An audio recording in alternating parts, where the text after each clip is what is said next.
Hey, Nashville, Marie here. At the end of today's episode, we have got a sponsored interview with TaskRabbit.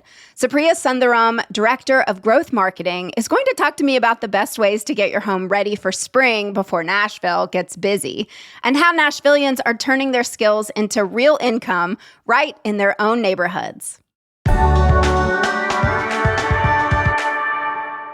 Today on CityCast Nashville, the Tennessee Legislature just adjourned for the year, and we are digging into what they actually got done. Joining us is WPLN Power and Equity reporter Mariana Bacchiau. She'll walk us through the major themes of this year's session and how the Republican supermajority's bills concerning immigration and control over our city will shape Nashville's future. It's Monday, April 27th. I'm your host, Marie Cecile Anderson, and this is what Nashville's talking about.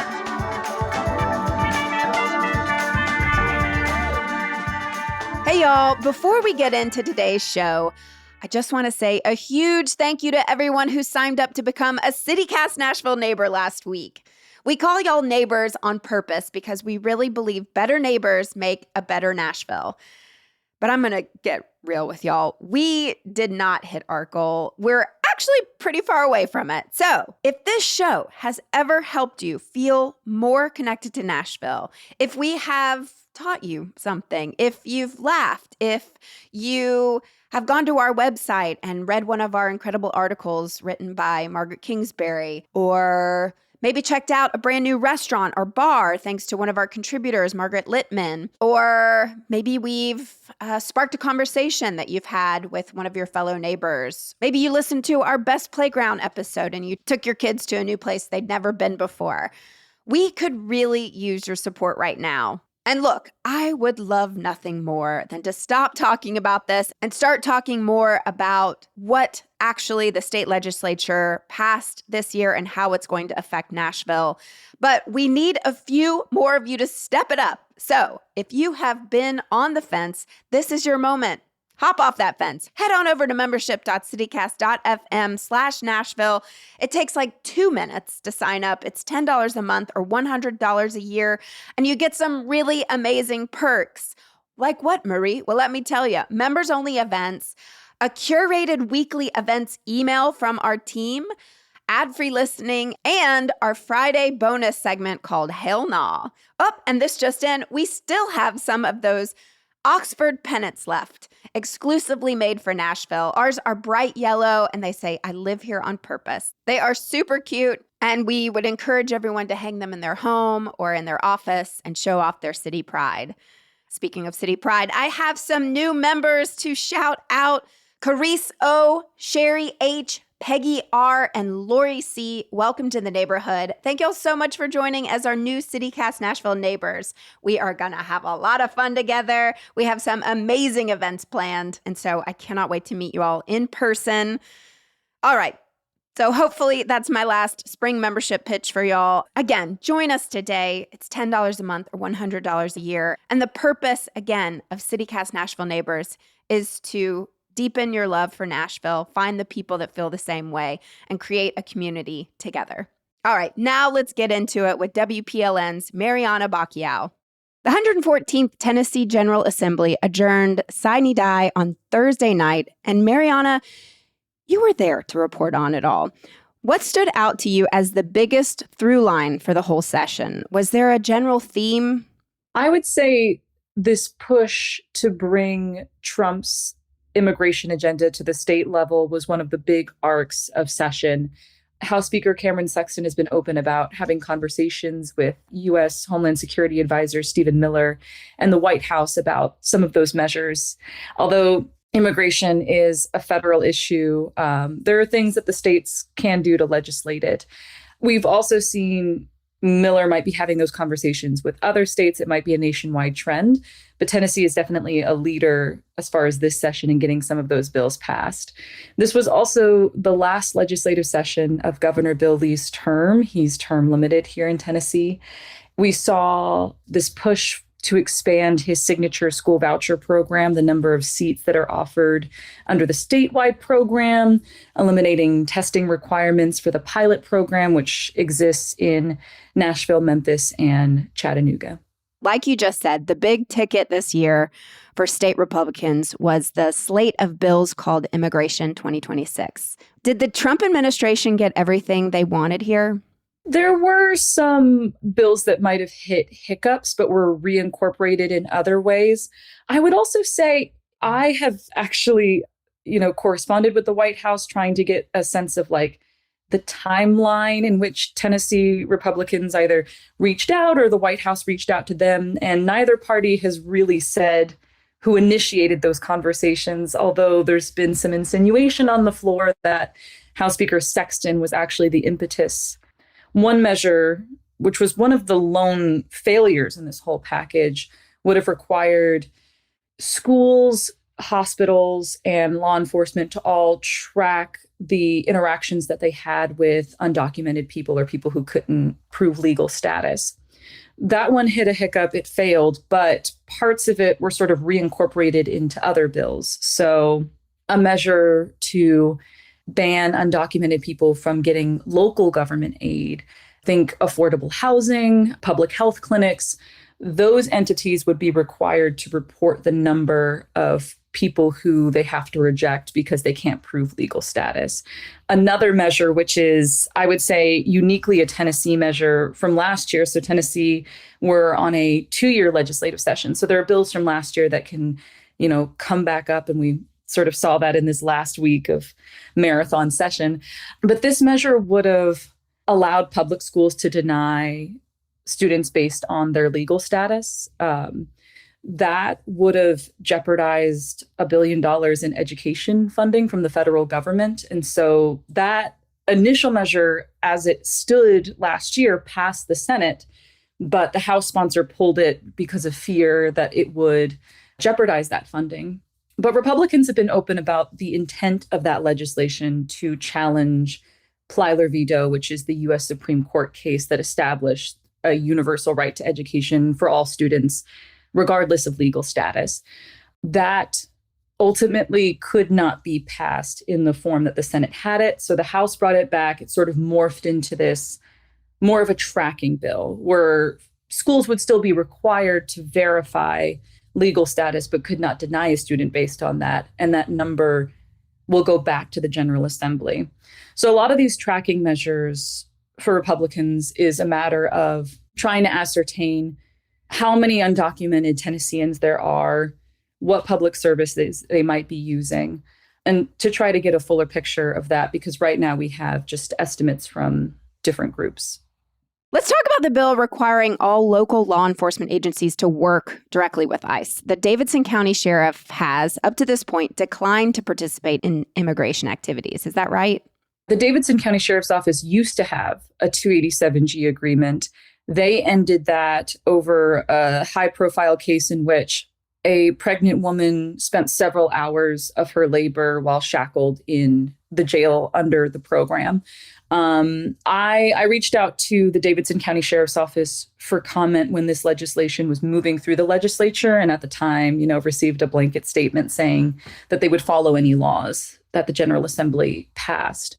Well, so do you have a gut feeling of what our Davidson County Sheriff, Darren Hall, will choose to do now? Nashville and the state government have always had tension. The state government is always trying to exert control over what Nashville can or can't do. But I think in a lot of ways, the local law enforcement, their hands are tied. We've seen that even with policies that local law enforcement might not entirely agree with, the law is the law. Memphis has signed one already. We've seen the Memphis Safe Task Force, which, initially deployed to handle crime, has become a sort of immigration enforcement in that city. Why do you think Tennessee Republicans were so eager to let our state be a testing ground for all this anti-immigration legislation? Well, some of it, I think that there's a few things happening here. I think there's just a lot of excitement in the Republican base in Tennessee having Trump back in the White House. What Tennessee Republicans have really emphasized is that this is a rare moment to get a lot of this legislation passed. Senate Majority Leader Jack Johnson has talked a lot about how former administrations, both Republican and Democratic, have not taken these steps to really crack down on unlawful immigration. And so they see it as this rare moment of let's get everything we can passed because we might have an unfriendly administration down the line. Though because immigration is a federal issue, there is this constitutional question of how much can Tennessee really regulate. And to that point, I would say some of these bills just mirror existing federal law, things like truck drivers having to have, a certain mastery over the English language, regardless of immigration status. Those measures were Trump executive orders from earlier this year, and now there is sort of a Tennessee companion bill. So for some of these measures, it is a question of how much does it actually change if there's already policy on the federal level. Some of it is, we are in a midterm year. All of the seats in the House are up for reelection. Some of this could just come down to trying to campaign for reelection for some of these lawmakers. So every year, it seems like state Republicans are finding new ways to take control over various aspects of our city.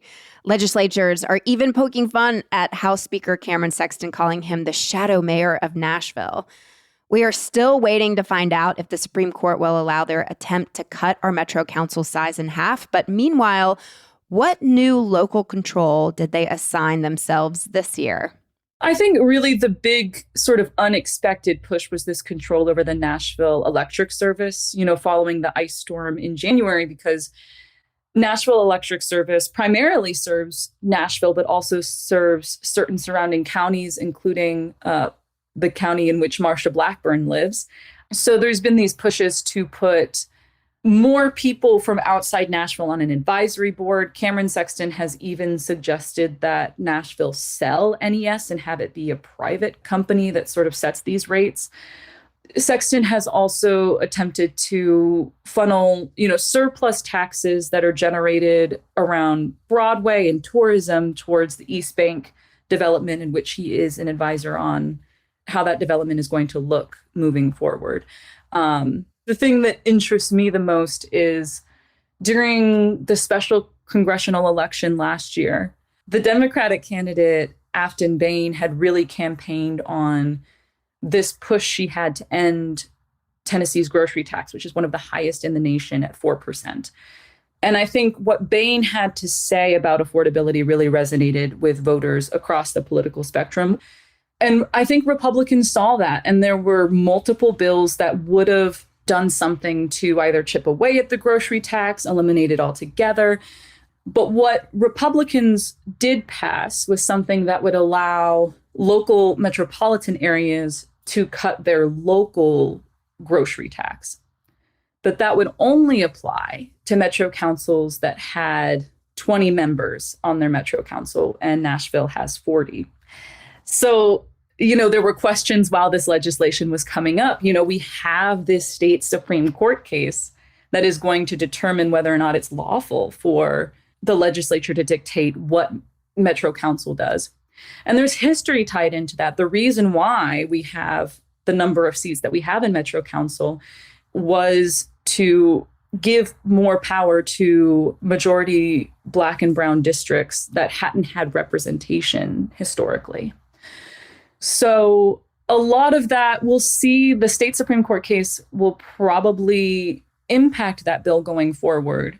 And I should say that some local governments have already had that capacity under previous laws.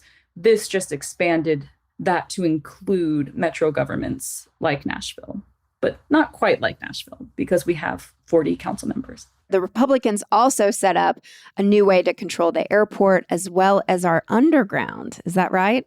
Yes. In some ways, they've always had control over the underground. We'll get to that in a second. The Tennessee legislature did pass a measure to have oversight over Nashville's airport, Memphis's airport, other airports of major cities that tend to lean Democratic in the state. But as for its underground, we are, of course, referring to the Boring Company's underground tunnel, the Music City Loop. And since the project's inception, it's been something where state Republicans and Boring Company officials have worked to circumvent local approval. They don't need local approval because they are tunneling under state roads. And because the excavation sites that they have to set up those tunnels are under state land that the state has allowed the boring company to lease at no cost. This new legislation could create, millions of dollars in cost to taxpayers by creating an oversight board over any subterranean projects, which clearly references the Music City Loop. The boring company does have a deadline in order to use state land. They do have to finish within their initial projected timeline. They have until 2027, which is fast approaching. And they've been very quiet lately.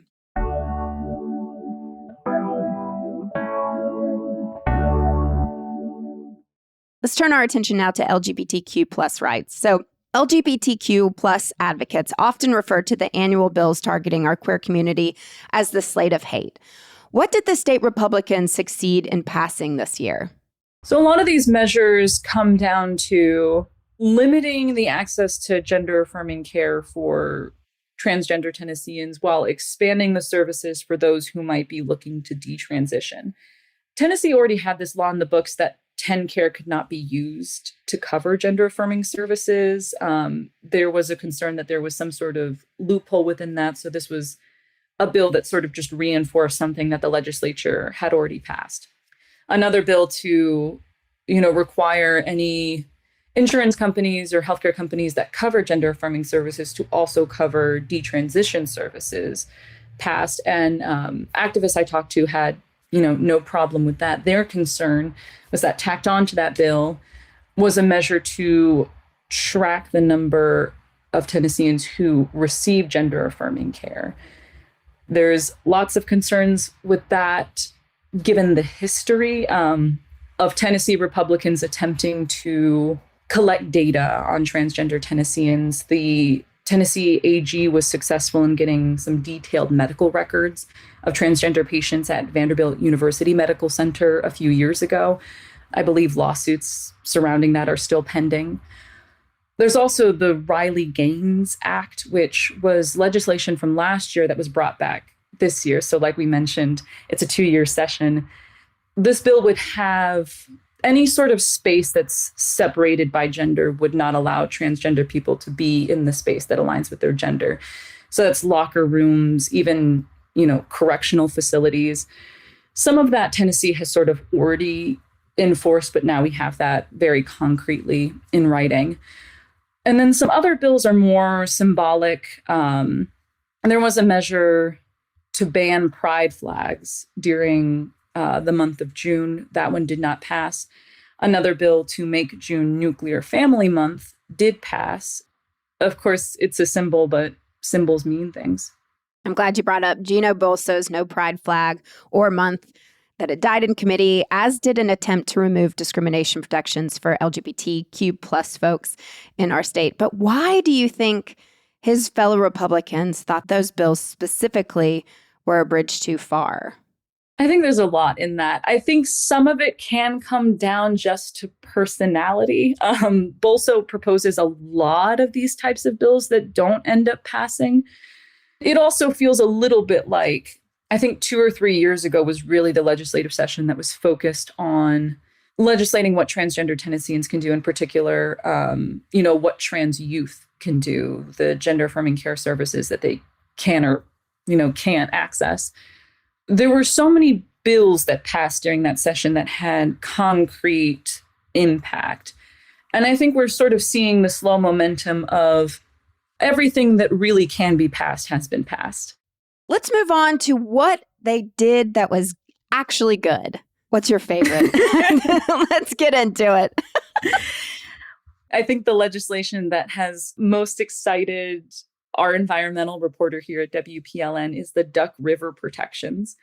In the past, we saw efforts to have a landfill there. We've seen efforts to claw back some of the protections that already exist for Tennessee's nature. But we have an outgoing governor who is, very passionate about preservation. about preserving Tennessee's natural beauty.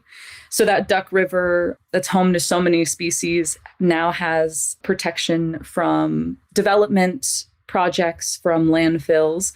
So that was a goodie. Well, another good one, I think. They also restored $7 million in administrative costs to manage the summer EBT program for kids, which was bipartisan. Yeah, that was that amount of money will actually trigger, like, I think something upwards of $84 million from the federal government towards that program, which will reach, just so many more kids during the summertime. These are kids who might face food insecurity during the summer months because they're used to getting food through school programs. So this makes sure that, they're taken care of during the summer months when school is out. That program will not happen this summer. It's in the budget for next summer because that's something that the state has to put up a certain amount of money in order to be eligible for those federal dollars. And that's something that the governor, opted instead to do a smaller scale state program for this summer. But next summer, that food will be back on the table. All right. Well, they also passed the Fair RX Act, which means CVS can no longer own pharmacy benefit managers. This was also bipartisan. But Arkansas tried something similar last year. Now it's blocked while CVS pursues a lawsuit. Will we see the same result here? One thing that we have that Arkansas does not have is we have new laws on the books that sort of raise the threshold for people who want to challenge state laws. To back up a little bit, in 2018, the legislature voted to expand, citizen lawsuits that challenge the constitutionality of state laws. And I guess now, since it has been repealed, you have to prove that you've been harmed before you can bring a lawsuit. The other thing is the AG can now immediately appeal. That can drag out lawsuits. We saw this upcoming Monday, a challenge to the state's near total abortion ban was scheduled to be heard. Under this new law that took effect at the end of March, the AG has been able to delay that hearing by filing an immediate appeal. I know I'm like deep in the court jargon, but essentially that means that the AG can kind of drag out these court cases, and the concern from advocates across the political spectrum, Tennessee Firearms Association, the ACLU, are concerned that this will drive up the cost of lawsuits for citizens. So it will be a higher barrier to challenge these laws because, citizens don't have the deep pockets that the state has.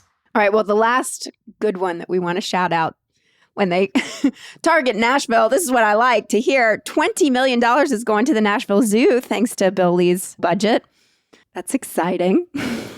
Oh, yeah. That zoo needed a win. I know. R.I.P. the clouded snow leopard. I keep steering your feel good legislative stories into bummer territory. So sorry about that.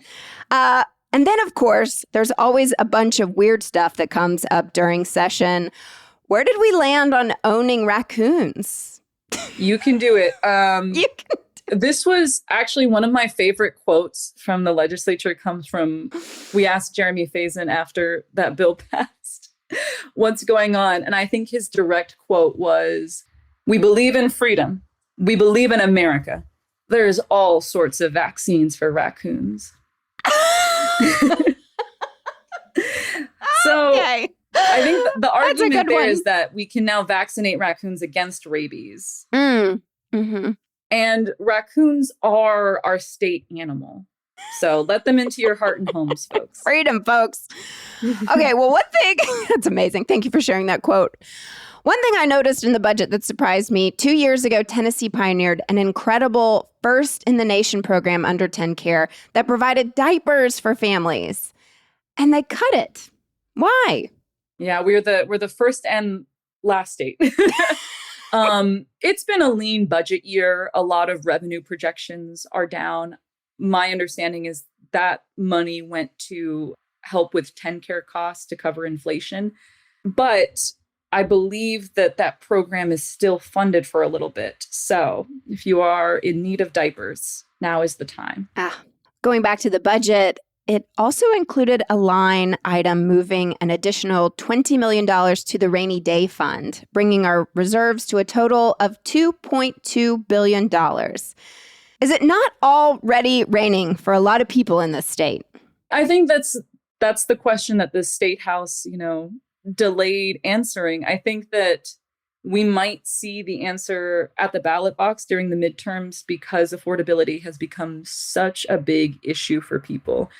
I would say Republicans have argued that immigration enforcement is a form of addressing the affordability crisis because, some taxpayer dollars might go towards services for undocumented people living in Tennessee.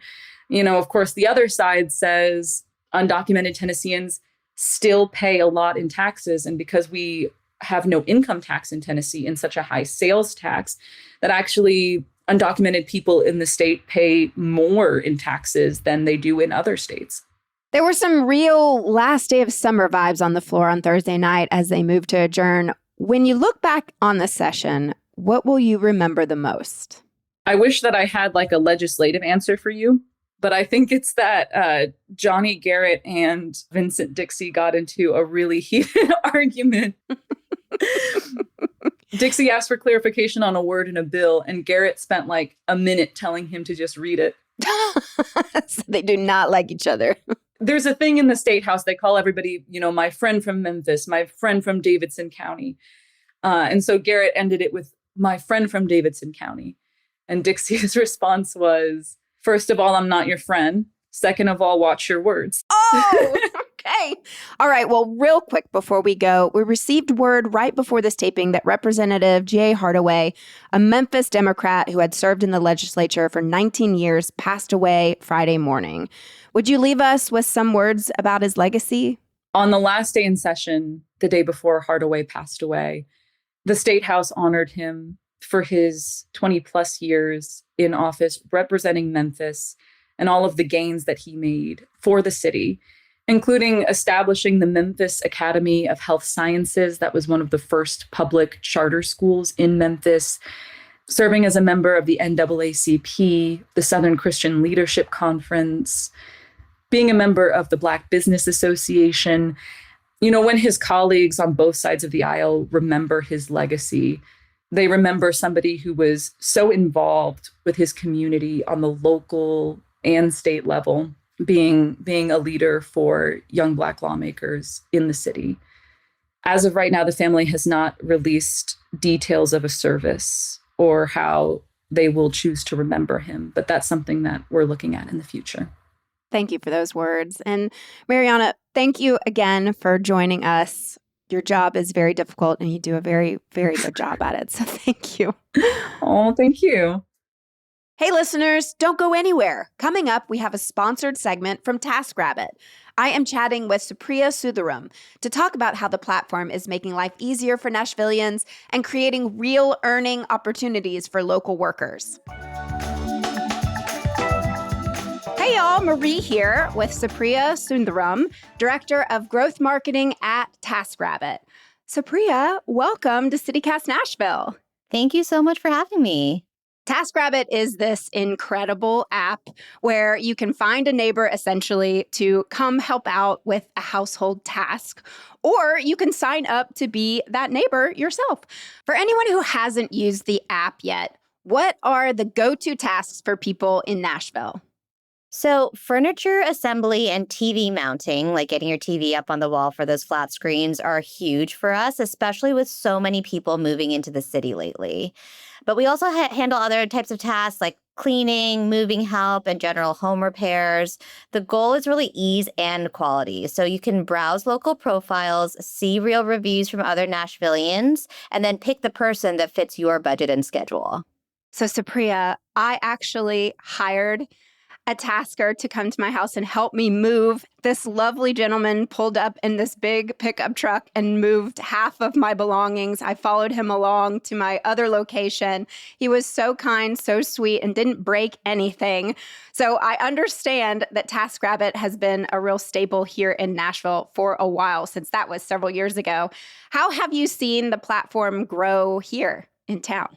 It's been incredible. It sounds like a lot of people are having similar experiences to yours. We've actually helped Nashvillians complete more than 27,000 tasks over the last few years. Everywhere from East Nashville all the way to the Gulch, we've become really the reliable neighbor-to-neighbor resource for when life gets busy.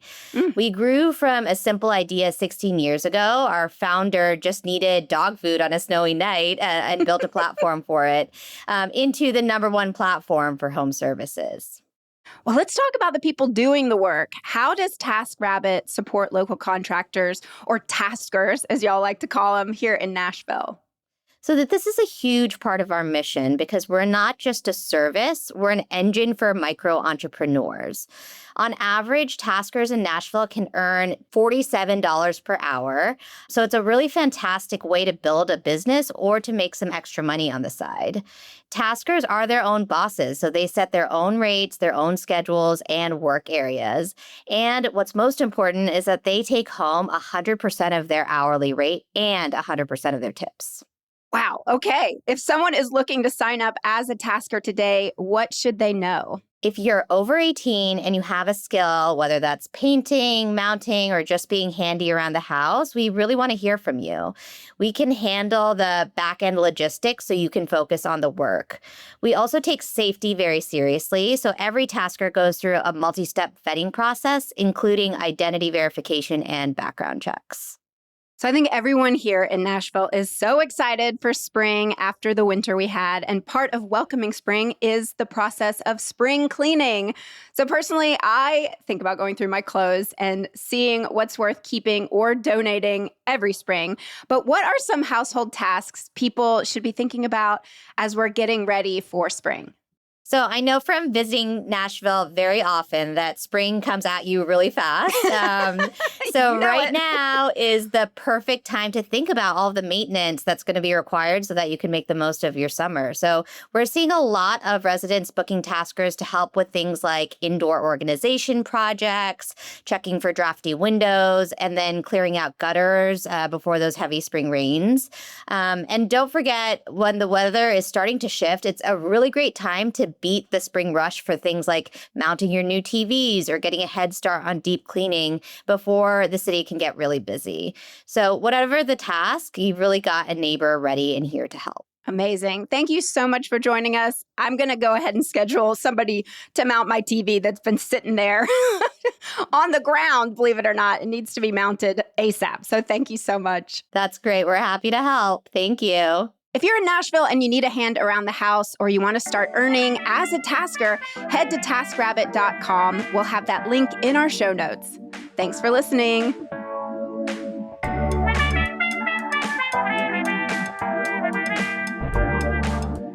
That's all for today here on CityCast Nashville. And don't forget, early voting for the Davidson County primary elections is going on now through April 30th, with Election Day on May 5th. Want to support our show and get great perks? Become a CityCast Nashville neighbor at membership.citycast.fm. If you enjoyed the show, why not tell your friends? Rate the show, leave us a review, and subscribe to our CityCast Nashville newsletter. We'll be back tomorrow morning with more news from around the city. Toodles!